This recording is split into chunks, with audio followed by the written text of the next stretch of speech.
ഈ മാസം ആദ്യം ഉണ്ടായ വീൽ ചെയർ സംഭവത്തിൽ എന്റെ ശമ്പളത്തിൽ പാതി കട്ട് ചെയ്യുമെന്ന് പറഞ്ഞിരുന്നല്ലോ. ഇന്നലത്തേതും കൂടി ആയപ്പോൾ അത് മുഴുവനും കട്ട് ചെയ്യുമെന്ന് എനിക്ക് ഉറപ്പായി. ഇനി ഞാനിവിടെ ജോലി ചെയ്തുകൊണ്ട് നിങ്ങൾക്കല്ലാതെ എനിക്ക് യാതൊരു പ്രയോജനവും ഇല്ലെന്നും മനസ്സിലായി. ഇതെന്റെ രാജിക്കത്താണ്, സ്വീകരിച്ചാലും.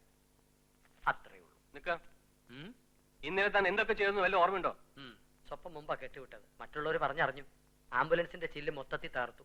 മോർച്ചറി കയറി 2 ശവശരീരങ്ങളെ തെറി വിളിച്ചു. പിന്തിരിപ്പിക്കാമെന്ന വാച്ച്മാന്റെ കർണത്തടിച്ചു. അയാളുടെ ഒരു പല്ല് പോയി. ഓക്സിജൻ സിലിണ്ടർ ആണെന്ന് കരുതി സ്നേഹലതയെ പൊക്കിയെടുത്ത് 104 ഹാജിയാരുടെ മുറി വെച്ചു കൊടുത്തു. പച്ചവെള്ളമാണെന്ന് കരുതി 304 ആസ്മ പേഷ്യന്റിന്റെ വായിലെ സ്പിരിറ്റ് ഒഴിച്ചു കൊടുത്തു. അയാൾ വലിച്ചു കിടക്കുകയാണ്. മതി മതി മതി, ഇനിയുണ്ട് സാർ. ഒന്നും കേൾക്കണ്ട. ഡ്യൂട്ടി സമയത്ത് മദ്യപിച്ച് ലക്ക് കെട്ടാൽ എന്തൊക്കെ സംഭവിക്കുന്നു ഇപ്പൊ മനസ്സിലായല്ലോ. നാളെ മുതൽ തന്നെ പ്രൊമോഷനോടെ ഫാർമസിയിലേക്ക് മാറ്റാൻ തീരുമാനിച്ചിരിക്കുകയാണ്. മുതലാളി, നാശനഷ്ടങ്ങൾ ഉണ്ടാവാതെ സൂക്ഷിക്കാൻ വേണ്ടിയാ ശമ്പളത്തിൽ നിന്ന് പണം കട്ടിയെന്നൊക്കെ പറഞ്ഞത്. മനസ്സിലായോ? മാസശമ്പളം 1 പൈസ പോലും കുറയാതെ ഗോപാലിനെ തരാൻ ഞാൻ പറഞ്ഞിട്ടുണ്ട്. അങ്ങ് ഇത്രയും വലിയൊരു മനസ്സിന്റെ ഉടമയാണ് ഞാൻ അറിഞ്ഞിരുന്നില്ല.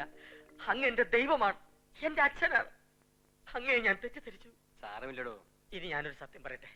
അങ്ങൊരു ബൂർഷയാണെന്ന് കരുതി ദിവസവും തന്നുകൊണ്ടിരുന്ന ചായയിൽ ഞാൻ മനഃപൂർവ്വം വിരലുകൊണ്ട് ഇളക്കിയിരുന്നു. എല്ലാ ദിവസവും ഞാൻ കുടിച്ചതിന്റെ മിച്ചമാണ് അങ്ങ് കുടിച്ചുകൊണ്ടിരുന്നത്. എടോ, എന്തിനധികം പറയണം, എന്റെ എച്ചിലാണ് അങ്ങ് കുടിച്ചുകൊണ്ടിരുന്നത്. You are dismissed.